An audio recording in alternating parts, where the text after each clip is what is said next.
हर दवा सिर्फ दवा नहीं होती, उसके पीछे एक पूरी कहानी होती है। और कभी कभी उसके पीछे एक पूरी दुनिया होती है जिसे मरीज कभी भी नहीं समझ पाता। मरीज तो क्या, उसे डॉक्टर भी नहीं समझ पाता। डॉक्टर हॉस्पिटल में अपने केबिन के अंदर बैठा हुआ था। सामने फाइलों का ढेर था। हॉस्पिटल में बहुत ज़्यादा रश था, भीड़ बहुत ज़्यादा थी। मरीजों की लंबी लंबी कतारें लगी हुई थी। तभी अचानक दरवाज़ा खुलता है और एक मरीज अंदर आता है, अपनी परेशानी बताता है। डॉक्टर उसकी फाइल देखकर दवाइयाँ लिखता है और दवाइयाँ लिखकर दवाइयों का जो पर्चा है वो लेकर मरीज चले जाता है। दूसरा मरीज आता है। हर मिनट में एक एक मरीज आ रहा था और वो अपनी परेशानी बताकर डॉक्टर ने दवाइयाँ लिख कर दे रहा था और वो फिर चले जाता था। ऐसा लग रहा था जैसे सब कुछ सामान्य है, परंतु उस दिन कुछ भी सामान्य नहीं था। डॉक्टर के मन में एक सवाल लग चुका था, एक ऐसा सवाल जिसे उसने सोचने के ऊपर मजबूर कर दिया। वो लगातार सोच रहा था कि क्या मैं मरीजों का इलाज कर रहा हूं या मैं इस सिस्टम का हिस्सा बन चुका हूं।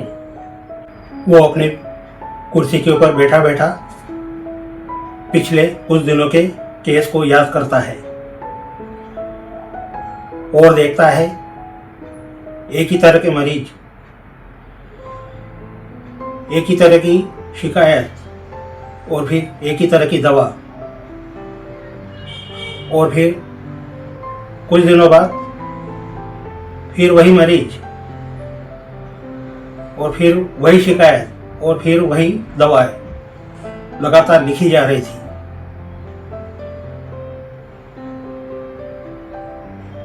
वो सोचता है क्या ये सब कुछ सामान्य है या मैं कुछ मिस कर रहा हूं।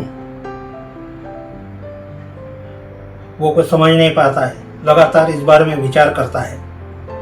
फिर वो अपने टेबल पर उंगलियां फेरता है। तभी अचानक दरवाजा खुलता है। तभी एक आदमी अंदर आता है। साफ सुथरा सूट, चमकीले जूते, टाई वगैरह पहनकर और उसके हाथों में एक लेदर का शानदार बैग। और फिर वो बहुत ही आत्मविश्वास भरी मुस्कान के साथ में बिना झिझक के डॉक्टर के सामने कुर्सी पर बैठ जाता है। डॉक्टर उसे बहुत ध्यान से देखता है। फिर वो कहता है कि सर, मैं आपको कुछ नई दवाओं के बारे में बताने के लिए आया हूं। फिर वो अपने बैग में से कुछ रंग बिरंगे ब्रोशर निकालता है और डॉक्टर को नई दवाओं के बारे में कुछ समझाने लगता है। सर, ये दवा बहुत तेजी से काम करती है और मरीज को बहुत जल्द राहत भी मिलती है। डॉक्टर ब्रोशर उठाता है, उसे पलटकर देखता है, उसमें सब कुछ पढ़ता है और फिर थोड़ी देर शांत बैठता है और फिर धीरे से उसे बोलता है कि जो दवाइयाँ मैं पहले लिख रहा हूँ उससे भी तो मरीज को राहत मिलती है। फिर वो आदमी धीरे से आगे की तरफ झुकता है और डॉक्टर को बोलता है कि सर, विकल्प होना कोई बुरी बात नहीं है। डॉक्टर उसे ध्यान से देख रहा होता है। उसकी बातों से ऐसा लग रहा था जैसे वो डॉक्टर को समझा भी रहा हो और दबाव भी डाल रहा हो।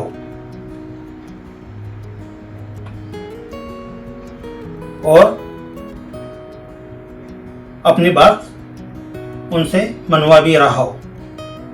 डॉक्टर कुछ नहीं बोलता है, बस वो उसको लगातार देखता रहता है। वो नोट करता है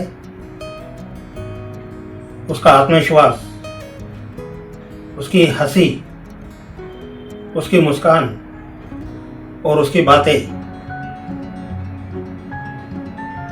उन्हें सब कुछ सामान्य लग रहा था, परंतु डॉक्टर को सब कुछ असामान्य भी लग रहा था। फिर थोड़ी देर बाद बातें करते हुए वो आदमी कुर्सी से उठता है और डॉक्टर से कहता है, सर, एक बार ट्राई करके देखो, आपको इसका फर्क खुद समझ में आ जाएगा। फिर वो चले जाता है, दरवाजा बंद हो जाता है और फिर वहां पे पहले जैसा सन्नाटा छा जाता है। डॉक्टर अपनी कुर्सी के ऊपर पीछे की ओर टिकता है, छत की तरफ देखता है और फिर मन में विचार करने लगता है कि हाँ, विकल्प बुरा नहीं होता है, पर क्या हर विकल्प अच्छा होता है? वो इस बारे में अपने मन में विचार कर ही रहा था और सोच रहा था। उस दिन के बाद से डॉक्टर्स ने हर चीज को एक नए नजरिए से देखना चालू कर दिया। अब वो सिर्फ बीमारी नहीं देख रहा था, वह हॉस्पिटल का पूरा पैटर्न देख रहा था। बीमारी बिल्कुल एक जैसी, दवाइयाँ अलग अलग, कंपनियां भी अलग अलग। बहुत सारी कंपनियों की दवाइयाँ जिनकी MRP, कुछ दवाइयों के रेट ज़्यादा और कुछ दवाइयों के कंपनियों के रेट उससे भी बहुत ज़्यादा, और इलाज का असर लगभग एक जैसा। फिर उसने अलमारी से पुराने पेशेंट की प्रिस्क्रिप्शन निकालना चालू किया। उसे बहुत गौर से देखा, कब कौन सी दवा दी और उसके रिजल्ट्स क्या थे। फिर धीरे धीरे उसे समझ में आने लगा कि यहाँ पर ये कहानी सिर्फ इलाज की नहीं है, ये कहानी कुछ और भी है। यहाँ पे कुछ अलग ही खेल चल रहा है जो उन्हें कॉलेज में किताबों में नहीं सिखाया जाता। और उधर रमेश अपनी पत्नी के साथ में मेडिकल स्टोर्स पे जाता है। डॉक्टर की लिखी हुई सारी दवाइयाँ मेडिकल वाले को देता है और सारी दवाइयाँ लेता है, पर बिल देखते से ही एकदम चौंक जाता है, दंग रह जाता है। उसकी पत्नी अचानक उससे पूछती है, क्या हुआ, क्यों परेशान हो रहे हो? दवाइयाँ बहुत ज़्यादा महंगी है क्या? वो समझ जाती है, पर वो उसकी बात को टालते हुए बोलता है, नहीं नहीं कुछ नहीं, और फिर पैसा देकर सारी दवाइयाँ ले लेता है। उसकी पत्नी समझ चुकी थी। फिर वो रमेश को बोलती है कि देखो, आपकी दवाइयों का खर्च लगातार बढ़ते जा रहा है। अब इस बढ़ती महंगाई में अपन घर का खर्च किस प्रकार चलाएंगे? रमेश के पास उसकी बातों का कोई जवाब नहीं था। वो चुपचाप उसके साथ में जा रहा था, कुछ भी नहीं बोल रहा था। और उधर वो डॉक्टर उस रात अपने घर पर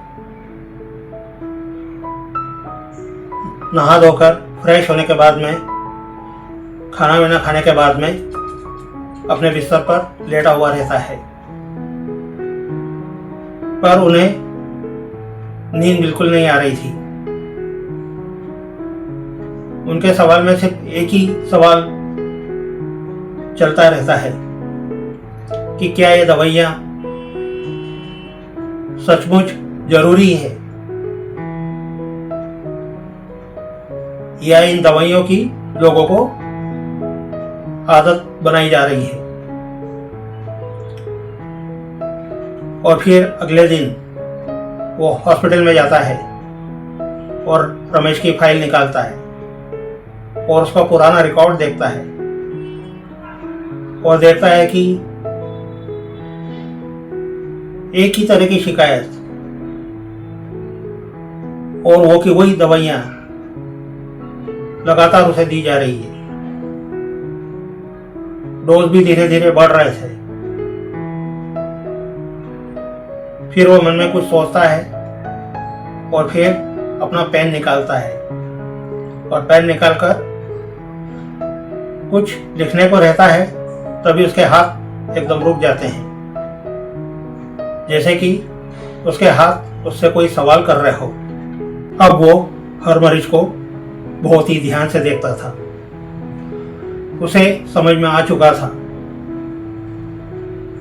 कि कुछ मरीज जिनकी आर्थिक हालात बिल्कुल भी अच्छे नहीं थे, उसके बावजूद उन्हें महंगी महंगी दवाइयाँ लिखी जा रही थी। फिर वो मन में विचार कर रहा था कि इलाज किसी मरीज के शरीर का ही नहीं, उसकी जिंदगी का भी होना चाहिए। उनके हालतों के हिसाब से जो उन्हें महंगी दवाइयाँ दी जा रही थी, उसके बारे में वो लगातार विचार कर रहा था। परंतु सिस्टम इतना आसान नहीं था कि वो किस तरह उन मरीजों को इस सिस्टम से बाहर निकाले जिनके आर्थिक हालात बिल्कुल भी अच्छे नहीं थे। और दूसरी तरफ हॉस्पिटल में मरीज भी बहुत तेजी से बढ़ रहे थे, जिसके कारण उसे बिल्कुल भी समय नहीं मिलता था।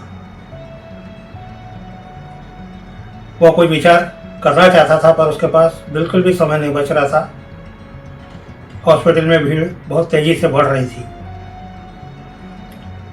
अब वो दो दुविधाओं में फंस जाता है।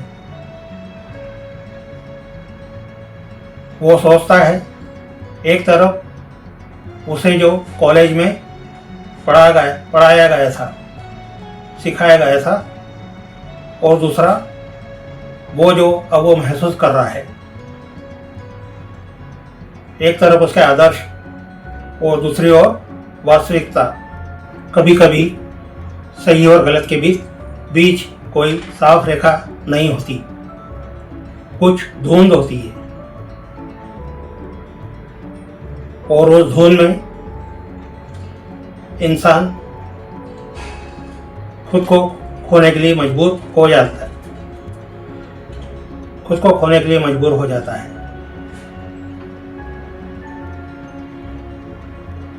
तो दोस्तों, आपको अगर मेरी कहानियाँ पसंद आ रही तो please subscribe my channel,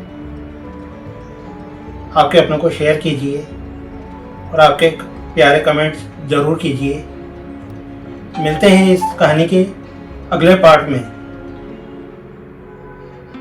part 4 में, जिसमें आपको सब कुछ क्लियर हो जाएगा। धन्यवाद, नमस्कार।